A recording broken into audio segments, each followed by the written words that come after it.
जब तक कि मेरे बेटे को कोई ब्राह्मण अपनी बेटी दान नहीं करते या उससे उसका संबंध नहीं बना, केवल आर्थिक आधार की अगर बात है, संतोष वर्मा जी का धाड़ फरसे से अलग कर दिया जाएगा।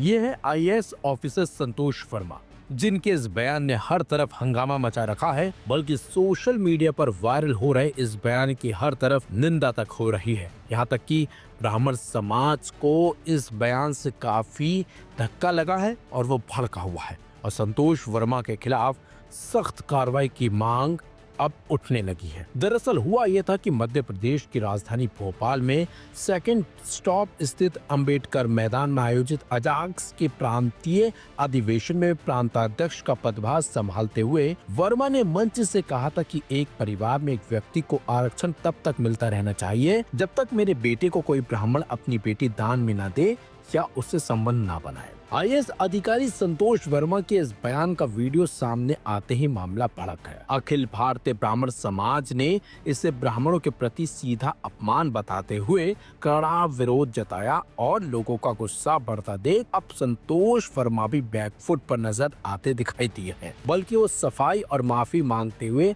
नजर आने लगे हैं। अपने कथित विवादास्पद बयान पर संतोष वर्मा ने कहा कि उनका मकसद राजनीतिक हंगामा खड़ा करना नहीं था। बैठक में चर्चा के लिए एक एजेंडा आइटम ये था कि आरक्षण आर्थिक आधार पर आधारित होना चाहिए, न कि धार्मिक आधार पर। इस विषय पर मैंने कहा था कि अगर मैं आर्थिक रूप से स्वतंत्र हूँ और अब सामाजिक रूप से पिछड़ा नहीं हूँ तो मेरे बच्चों को समाज की तरफ से रोटी बेटी वाला व्यवहार मिलना चाहिए। सुनिए अपनी उस सफाई में उन्होंने क्या कुछ अब कहा है।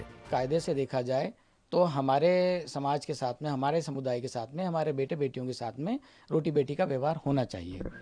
केवल इस बात को में से एक लाइन हटा करके और लोगों ने उसको प्रचारित किया, उनके बारे में हमारी पूरी जानकारी मिल चुकी है और हम अभी अजाक्स के माध्यम से वो सारी बातें मीडिया के सामने भी रख देंगे।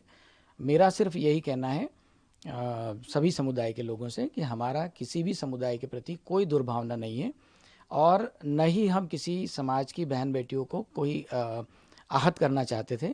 उसके बावजूद भी यदि मीडिया के माध्यम से या समाचार पत्रों के माध्यम से लोगों के मन में जो भी बात फैलाई गई है और उससे अगर उनको कोई ठेस पहुंची हो तो उसके लिए मैं तहे दिल से खेद व्यक्त करता हूं। जबकि संतोष वर्मा के खिलाफ ग्वालियर के अलावा मध्य प्रदेश के अलग अलग जिलों में अब प्रदर्शन हो रहे हैं।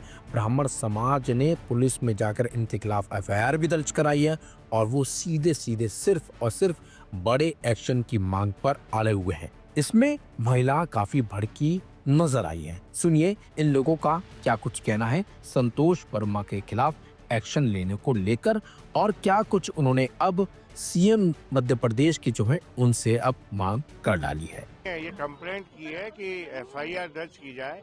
वो एक कोई वर्मा है भोपाल में, शायद एक्स आईएएस बताते हैं, उस आईएएस की मेंटलिटी, मानसिकता जो है आपराधिक प्रवृत्ति की है और उसने जो बयान दिया है, आप सोशल मीडिया पे और न्यूज चैनल्स पे देख रहे होंगे कि वो किस तरह से बेटियों और महिलाओं, देवी देवताओं का अपमान कर रहा है। हमारे उसने तो एक खिलौना बना दिया है महिलाओं और बेटियों को। कहता है कि ब्राह्मण हमें अपनी बेटी दिया करें तब हम कुछ करेंगे या हमारे लड़कों के साथ शारीरिक संबंध बनवाएं। मैं सर्वप्रथम तो भोपाल के ब्राह्मणों से और सवर्ण से ये निवेदन करूंगा, क्या उनके बाजुओं में इतनी ताकत नहीं है कि वो अब तक सही सलामत बैठा है? ऐसे आदमी को घर में बैठने की इजाजत अगर भोपाल की पब्लिक और सवर्ण दे रहा है तो उसके लिए मैं उनसे अपना खेद व्यक्त करता हूं और कहता हूं अगर कमजोर पड़ रहे हो तो हम लोग आते हैं। एकता का मतलब क्या होता है? ये शादी ब्याह जो होता है बहुत ही संवेदनशील विषय है। हमें अगर कोई पसंद है या हमारी और उनकी सहमति है तो हम शादी करते हैं, ये जायज है ना? देखिए संतोष वर्मा जी ने ब्राह्मण बेटियों के लिए अशब्दों का प्रयोग किया है और इतना बड़ा शब्द है कि कोई सहन नहीं कर पाएगा। उन्होंने बोला है ब्राह्मण अपनी बेटी का मेरे बेटे के लिए दान कर दे। अजाक्स के प्रदेश अध्यक्ष वो उन्होंने बोला है कि ब्राह्मण अपनी बेटी का मेरे बेटे के लिए दान कर दे और मेरा बेटा उनसे संबंध बनाएगा तब जाकर आरक्षण में ढील दी जाएगी या आरक्षण कम किए जाएंगे। इतने अशब्द जो उन्होंने बोले हैं, ब्राह्मण समाज उसकी घोर निंदा करता है। और आज ब्राह्मण नारी शक्तियां थाने तक पहुंची हैं और ब्राह्मण नारी शक्तियों ने संपूर्ण मध्य प्रदेश में बहुत बड़े स्तर पे आंदोलन करने की तैयारी कर ली है। यदि सरकार ने उन्हें सस्पेंड नहीं किया तो, उन्हें गिरफ्तार नहीं किया तो संपूर्ण मध्य प्रदेश की नारी शक्तियां बड़े स्तर पे आंदोलन करेंगी। और यदि उसके बाद भी उन्हें गिरफ्तार नहीं किया गया, उन्हें सस्पेंड नहीं किया गया, तो संतोष वर्मा को आज बहनों ने भाइयों के साथ फरसा उठाया है। संतोष वर्मा जी का धाड़ फरसे से अलग कर दिया जाएगा। जय जय श्री परशुराम।